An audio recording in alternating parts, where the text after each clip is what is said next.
Hey guys, thanks for stopping by today. This is going to be the first video in a three-part series on how to set boundaries with your alcoholic or addict loved one before the crisis happens, because it's much more difficult to set the boundary in the middle of a crisis. And if you know, and if you've tried, you know exactly what I'm talking about.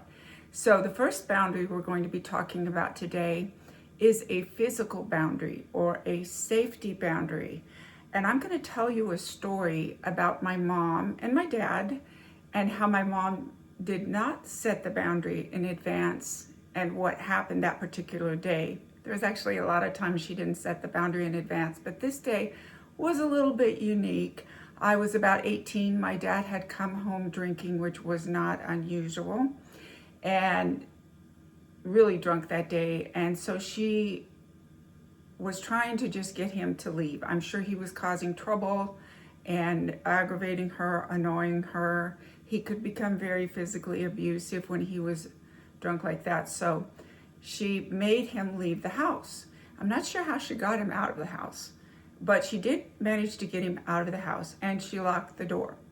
So he proceeded to punch a hole in the living room window. It was a big picture window. And when she heard the noise, of course, she came to see what happened, looked outside, and he was standing in the flower bed, swaying because he was so drunk, and looking at his wrist where he had severed the artery, and it was just spurting blood in time with his heart. So she ran to the bathroom, grabbed some towels, wrapped him up. I'm sure she told him to apply pressure to his wrist, and she rushed him to the emergency room where they thankfully sewed up his wrist, and he lived to drink another day, unfortunately. But crises happen when you have an alcoholic or an addict that you love. And if you have one, that's probably why you're listening to this video, so you're not unfamiliar with that fact. So the first boundary we're going to discuss today is a physical or a safety boundary. Now, the best time to set this is obviously going to be in advance, where you can tell your loved one, if you're drinking or you're high, don't come home. You can go to a friend's house, you can go to a motel room, you can go to detox. That would be a great place to go, but don't come home, because you're not going to be welcome if you're drinking or if you're high.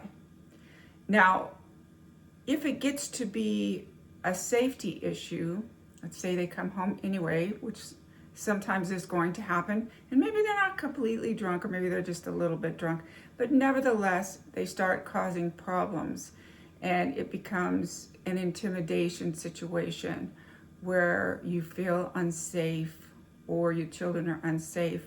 There's a couple of things that you can do. You can obviously ask them to leave, or you can leave yourself. In the worst case scenario, you can call 911. And that might lead to a deeper conversation and another boundary that might need to be set, such as, gee, I can't live in the same house with you if this continues, if it's a safety issue. It might need to go there, maybe not. And we're just touching the highlights today. Each situation is going to be different, and you're going to have to make some of those decisions for yourself. The second boundary we're going to talk about is an emotional boundary. And that's probably a little easier one for them to violate, where you feel either intimidated or gaslit or something of the sort. And what you can do is say in advance, I'm not going to discuss anything with you while you're drinking. And set the boundary in advance, instead of waiting for them to come home after they're drinking and try to discuss something with you. And chances are you're going to have to repeat it, because that's just how it goes when you're dealing with an alcoholic or an addict. Very often you're going to have to go over the same boundary more than once. But if they come home drinking or drunk, to say, I'm not going to discuss this with you while you're drinking. You do not want to be obviously verbally abused or intimidated. You're not the therapist. It's not up to you to solve their problems. What you can do is give them treatment or recovery-oriented solutions. You can say, I can help you get into detox, or I can help you find a support group if you feel like they're trying to unload emotionally all of their problems, etc., on you. I can help you find a therapist that you can talk to about these things. And draw the boundary in advance, and then expect to have to reinforce it probably again during the course of life. The third one we're going to talk about is a conversational boundary. And this one is similar to the emotional boundary in that you can very often say the same thing. I'm not going to have this discussion with you while you're drinking. Or I'm not comfortable discussing this with you while you're drinking.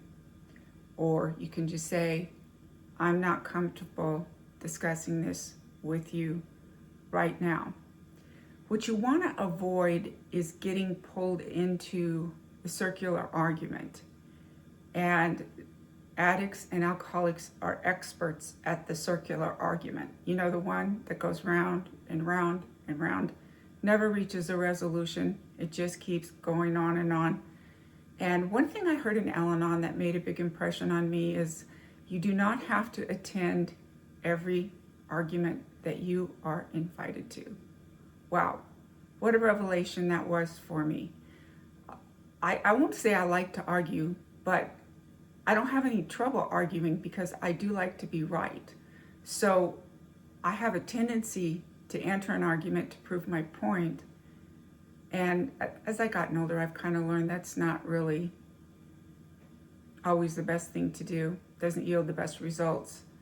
But it's tempting. It's not tempting for everybody. It is tempting for me. But the circular argument is something that you do want to avoid. And if there's a request involved, you can always just say, I have to think about that and I'll get back to you. End of story. And if they're just kind of dumping or just venting or just complaining, you can say, thank you for sharing with me how you feel. It's good to know how you feel. And that's it.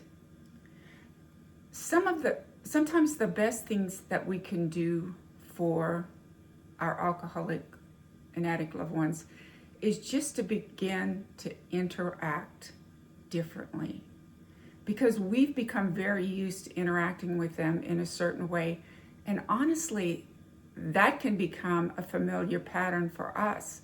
And what happens is it just keeps going on and on, round and round, never gets solved.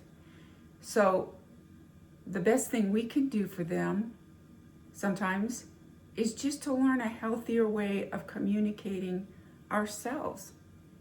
My name is Sally New, and I help Christian women develop doable, healthy boundaries with their addicts or alcoholic loved ones that promote peace in the family and promote recovery solutions. So thank you so much for listening today. Please hit the like and subscribe button, download the free document. That's a 3-step process that'll help you walk through any problem that you might be having. And be sure you leave your prayer intentions in the comments. Let me know what's going on with you. I promise I will pray for you. I'd love to pray for you. So it was great being with you. I will be back soon. See you then. Bye, guys.